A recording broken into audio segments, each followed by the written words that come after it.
Hi everyone, I'm Tara. Hi, I'm Michelle. So here we are gonna, talk to you about our year. It was a crazy year, but we did learn some things. So we're gonna talk to you about two things that we learned this year. So for me, at least I have been an impatient person. Okay, when it comes to my writing, I have always been impatient because I had more time on my hands. But this year, completely turned it upside down. I did not have as much time as I did. So I was okay with that. And I turned 29 this year. And I always, had this dream that I would have a book published by 30. We set these targets for ourselves. But, I'm surprised that I'm okay with that now. I'm actually okay with it, thinking that it takes time and it's okay to be patient with your writing because, it takes some time to build the craft as well. So that's one thing that is, that Yeah, I really learned. What about that you? makes sense. Yeah, I mean, patience, and then also like I turned 30 this year. So, like you're always like, oh, there's certain things I'll do by the time I'm 30. But then you realize, I don't know, maybe we're just old, but age is just a number, I feel. But one thing I learned this year is adaptability. Obviously, our plans for the year completely changed. But we learned, especially with work, to adapt to the circumstance. We started online classes and we never imagined it would, boom to such a level. And then also adaptability in your personal life, with your personal goals. And the other thing is I had to make some lifestyle changes. So adaptability and, being able to do that, sort of recast yourself. So those are some of the things that I think the pandemic has definitely taught me. And how people press, how do you adapt and all of those things. It's about, making consistent habits. And a lot of people talk about, forced willpower positivity. But I don't. What is that? Forced willpower positivity is basically when you're like, I am positive, I am positive, I am positive. But that doesn't work, right? Because you have to acknowledge every sort of emotion you're feeling instead of Yeah. just saying, I am positive and forcing yourself to feel a certain way. A lot of people think, that's an effective technique. But actually, mental health practitioners and all of those people say that you should not do that, and they have a term for it, which is false willpower positivity. Oh wow, that's interesting because and I mean I didn't know the term, but that is something that I thought of. Like, if you're not feeling okay or if you're struggling, it's okay to feel that way because you're acknowledging your feelings, right? Yeah, Right. that's really interesting. I learned something new from So our what is chat. another thing that you learned this year? Okay, so another thing I learned is that, I like often thought that, maybe I have a certain capability, maybe I have a certain potential. This year completely changed it. And I thought that, I can do so much more, right? I mean, not just with Bound, right? So if it's, for example, managing work at home, or be it the reading, the writing, or doing other things apart from work as well, because I mean, right, how hectic work has been. But and I didn't think that I was capable of doing that. So I feel that, if I mean, humans are capable of so much more, and this year actually taught me that, like, you can do whatever you set your mind to. Right. Yeah, definitely. I think like I've seen that personally with you. So you started, writing nonfiction, and you started doing things that, you never thought you could do. Yeah, like Uh, getting out of yeah, my comfort yeah, zone. exactly. Yeah, that's so important. So yeah, another thing that I learned this year is, how to build a community online. Because and it's very interesting because the world is going to change, and Bill Gates actually says that business travel is going to be cut down by half. Earlier we were so quick to meet people, have meetings, hash things out face to face, all of that Yeah. stuff. But I feel like, the positive side of being at home is the efficiency factor, where, you can do the same kind of things online. You can like make friends online. Growing Bound was always physical. We had physical workshops, retreats, all of those things. But figuring out how to bring that same ethos to, online events, fostering those connections online, that was interesting. And obviously, there's Zoom fatigue, and one would not want to live their whole life, social life, work life, everything. I exercise online. But I think it goes hand in hand with that adaptability, is that, if you really want to build something, then you can, online is such a great medium. And I sort of embraced that this year.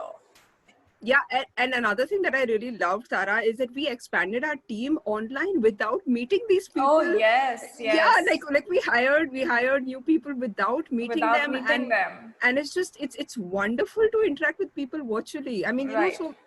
so Tara, right, that I have built my, writer community online while I was in Bahrain. And I Right. don't know, somehow I've always loved this virtual connection. I'm not saying that meeting So face you to were face doing this is before the thing. pandemic? Yeah, I mean, it kind of, it's like my comfort zone in a way. I mean, it's strange, but definitely meeting face to face is way better. But I think online connections are underrated. And I think people in Right. 2020, they've understood that, That it's good. exactly, yeah. And so what are the two things that helped you get through the year Oh, very quickly? okay.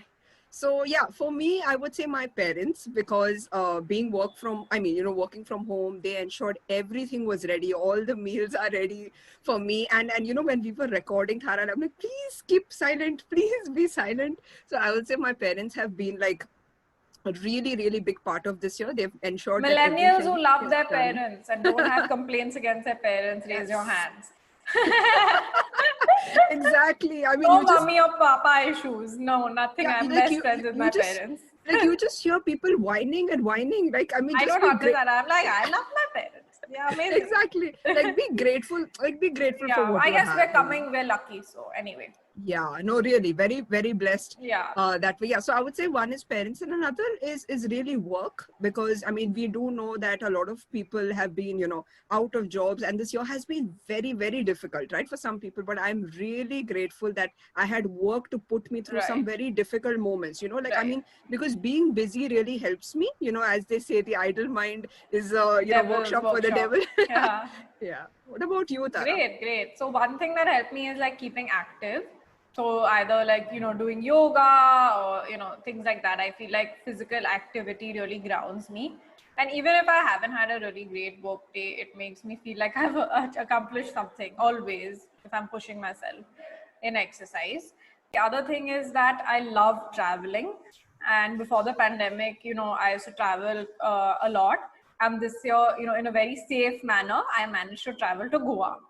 Like all the other influencers I see out there going to Maldives and God knows where else, I went to Goa. And that was very refreshing because it was green and my grandparents were also there. So, those are the two things I think that kept me going. Wow, that's great. I mean, I'm so glad you traveled, Tara, because it's very important. I mean, movement is something we could not do this year, but you managed Exactly. to do it. The movement aspect. Yeah. So, okay, what about the best books you've read this year? Oh, so I always wanted to read The God of Small Things by Arundhati Roy, and you know that, right? And I'm glad that I actually did it, and I wasn't disappointed. I was like, this book deserves all the hype that it has got so far, right? Yeah, So that same. is, yeah.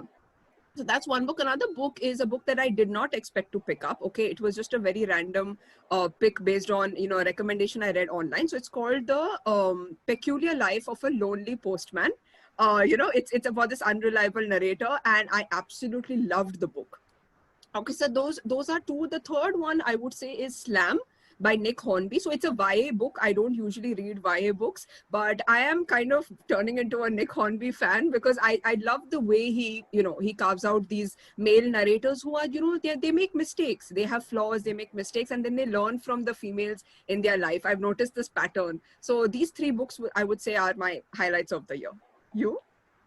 Okay, so my highlights of the year are two books. One is American Wife by Curtis Sittenfeld. I've spoken about it in the podcast and I recommended it a lot. It's a fictionalized version of Laura Bush's life. So that was one of my favorite books this year. The other one, I've done a lot of rereading. So Americana by Chimamanda Adichie. I've spoken about it in my newsletter, so please sign up for my newsletter. Those are two of my favorite books. And then, a lot of revisiting old classics. But we're going to be speaking about books in our next video, so you guys can stay tuned for that. So if you had to pick only one highlight of the year, what would it be? Me, I would say, okay, so I was longlisted for the Toto Creative Writing Award, Sarah, and I have wanted to participate every year, but unfortunately, they only allow residents of India. So I was not here. I wasn't in India, so I could not. I'm so happy that this year I could, and I made it to the long list. Of course, I don't have any hopes of for the, the shortlist is coming out soon, but very tough competition. But yes, that is my highlight, I would say. What Okay. about So yours? my highlight is everything before March. So I went to the Andamans. So I managed to like Oh also have yeah. another trip this year. And my Nani came to visit in Jan, and we did the writers retreat in March. So until that time, I was like fully like active as I usually am and going out. So those are my highlights because I managed to squeeze in something before the year this year. And then during the pandemic time, my highlight was I think the online classes and growing Bound, because it really gave me more confidence in work and some more motivation, and to go to a next level.